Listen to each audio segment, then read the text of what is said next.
The night sky over Mumbai was not its usual glitter of neon and restless traffic. It was heavy, thick, and smothered in silence. The streets that once roared with life were empty, abandoned, as though the city itself had been swallowed by fear. Only the sound of patrolling jeeps, their headlights cutting through the darkness, and the occasional bark of dogs echoed through the alleys. The government had declared curfew. Entire neighborhoods were locked down. Armed police stood at intersections like stone sentinels, their fingers wrapped nervously around the triggers of their rifles. No one dared step out. Shops were shuttered. Homes remained barred from inside.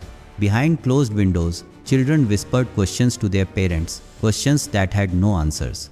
The reason was whispered everywhere, but spoken loudly by none: communal violence. For weeks, tension had been growing between two communities, pushed to the brink by political instigators, fueled by hatred that had been carefully planted, nurtured, and now set aflame. What had started as heated arguments had escalated into mobs clashing in the streets. Temples and mosques had been desecrated. Innocent people were caught in the storm, and blood had stained the pavements. The police claimed they were trying to restore order, yet the fires of hatred continued to burn. Somewhere deep in the shadows of Mumbai, men with selfish motives smirked at the chaos. For them, every burning shop, every scream, every corpse was another step closer to power. And in this city of despair, a different kind of power stirred. Inside a dimly lit basement gym, the clanging of iron weights broke the silence. A man moved through the shadows like a beast, preparing for the hunt. Sweat rolled down his muscular body, each vein bulging, each breath a growl. His fist slammed into the heavy bag, sending it swinging wildly. This was no ordinary man. This was Doga. Wearing his black mask with the snarling red dog fangs, his eyes burned with a fury that no curfew could contain. He was not police, not army, not politician.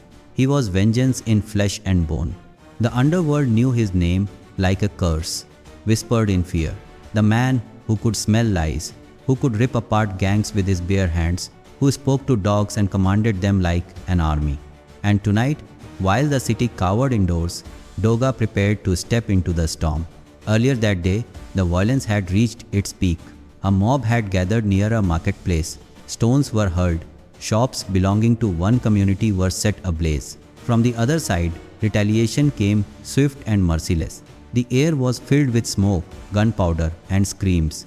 Women clutched their children, running aimlessly, while old men cried for mercy. At the center of this orchestrated madness stood politicians and gang lords who pulled the strings from safe distances. Men like Bhima Seth, who had built his empire on fear and division, watched with satisfaction. For them, chaos was business. With curfew enforced, black markets thrived, and their power tightened around the city. Police jeeps arrived late. Some officers tried to control the mob, but others looked the other way. In fact, some were rumored to be directly on payrolls of these very instigators. To the helpless citizens, it seemed as though justice itself had abandoned them. Doga had seen enough. He stood on the rooftop of a dilapidated building, watching the flames rise in the distance. His fists clenched, knuckles cracking like thunder. Through the howling of stray dogs at his feet, he sensed the truth. The violence was not spontaneous. It was being carefully controlled. The curfew was not protection. It was a cage to keep innocents trapped while predators feasted. Tonight, Doga growled under his breath, his voice low and guttural. The predators learned fear. The dogs around him barked in agreement, their eyes reflecting the fury of their master. Night deepened. The streets grew quieter still, save for the boots of patrolling soldiers and the crackle of radios. Somewhere in the dark, a family tried to sneak out for medicine.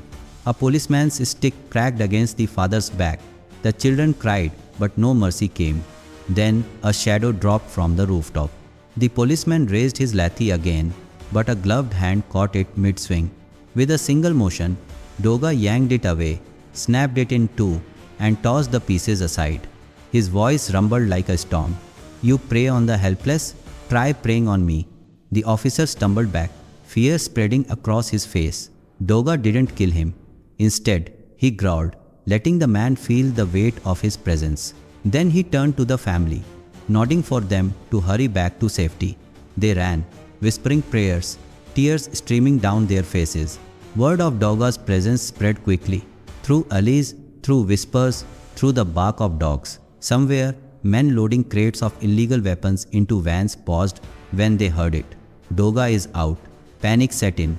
The curfew had locked everyone inside their homes, everyone but him. In a hidden godown, Bhima Seth slammed his fist on the table. That dog-headed devil will ruin everything. Find him, crush him. His men nodded nervously, but deep down they feared the one enemy who could not be bribed or bought.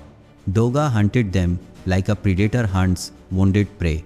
He tore into smuggling dens, scattering men like rats. He dragged corrupt officers by their collars, leaving them unconscious in their jeeps. He set dogs loose on mobs, dispersing them in seconds. Wherever he appeared, the fire of hatred flickered out, replaced by terror of his name. The city had found its vigilante angel in the mask of a beast. But the masterminds behind the riots were not done. They planned one final strike, something so devastating it would leave permanent scars on the city. A convoy of armed men prepared to storm a neighborhood at midnight, intending to set it ablaze. Under cover of curfew, they believed no resistance would come. Doga had already scented them out. From the rooftops, he watched the convoy of trucks crawl into the sleeping lanes. He moved silently, every step calculated. Then, like thunder breaking through silence, he struck. Leaping down, Doga landed on the hood of the leading truck. The metal dented under his weight. The driver panicked, swerving, but Doga's fist smashed through the windshield. One punch, and the man was out cold. Dogs surged from the shadows, snarling, tearing into the tires, bringing the convoy to a halt. Gunfire erupted. Bullets sprayed into the night. Doga rolled across the pavement, grabbing a fallen rifle. He fired with precision, not to kill, but to disable. Every shot shattered weapons, broke headlights, sent sparks flying. Men screamed, blinded by muzzle flashes. Then Doga was among them. His fists were iron, his kicks were hammers. Every strike was fueled by the rage of countless innocents who had suffered. Bones cracked, teeth shattered, blood painted the walls. One goon tried to crawl away, clutching a pistol. Doga grabbed him by the throat and lifted him off the ground. His mask loomed inches from the man's terrified face. "Who sent you?" Doga's growl was animalistic. The man sobbed, choking. Bhima Seth, it's Bhima Seth." Doga's eyes narrowed. He tossed the man aside like trash. The name confirmed everything he had suspected. This was no riot. This was an orchestrated slaughter, masterminded by Seth and his allies. The beast inside Doga growled louder. The curfew night dragged on, but Doga's fury did not. Guided by the confessions of the beaten goons, Doga stormed Bhima Seth's stronghold. The mansion stood guarded, lights blazing, as though daring anyone to approach. Machine guns gleamed from balconies. Seth sat inside, sipping liquor, confident that no one would dare breach his walls. Then a dog's howl pierced the night. The guards turned, uneasy. From the darkness, a figure emerged. The mask, the fangs, the nightmare itself, Doga. Gunfire exploded. Muzzle flashes lit the courtyard. Doga charged through the hail of bullets, dodging, weaving, his muscles rippling with inhuman speed. He vaulted a jeep, slammed into the guards, and ripped rifles from their hands. His fist cracked skulls, his boots shattered ribs. Dogs leapt in with him, fangs sinking into flesh, dragging screams into the air. Inside, Seth's confidence turned to panic. He grabbed his phone, screaming for reinforcements. But before he could finish the call, the door exploded inward. Doga stood in the smoke, his chest heaving, his eyes burning. "You spread hatred," Doga's voice rumbled, every word dripping with wrath. "Now taste your own fear." Seth stumbled back, reaching for a pistol on his desk. Doga was faster. He slammed the desk aside with one hand and grabbed Seth by his shirt. The gangster struggled, cursing, pleading, but Doga's grip was iron. "You made this city bleed," Doga snarled. "You turned brother against brother. You hid behind politics and money. But there's no one left to hide behind now." With a roar, Doga hurled him across the room. Seth crashed into the wall, groaning. blood trickling down his forehead. Doga loomed over him, fists clenched. For a moment, it seemed he would end it there. But he stopped. "No," Doga growled. "Death is too easy for you." Instead, he dragged Seth by the collar, past the bodies of his defeated guards, and threw him at the feet of the very people whose lives he had destroyed. Neighbors emerged cautiously, faces scarred by grief but lit with newfound courage. They saw their tormentor broken and helpless. Doga left him there, a gift for the law and a message to the people. Dawn broke slowly over Mumbai. The city that had spent the night in terror now stirred with disbelief. The curfew still technically stood, but something had changed. The mobs had dispersed. The masterminds had fallen. The fires had died. From balconies, families looked out at streets once again touched by sunlight. Children peered at the ashes of the night before, clutching their mothers' hands. People whispered that a beast had fought for them, a beast in the shape of a man. Dog stood once more on the rooftop of his hideout. The city spread before him. His dogs gathered around, tails wagging, eyes watchful. He looked out at the rising sun. His mask is still in place. His chest is still heavy with rage. The battle was far from over. He knew hatred could not be erased in a night.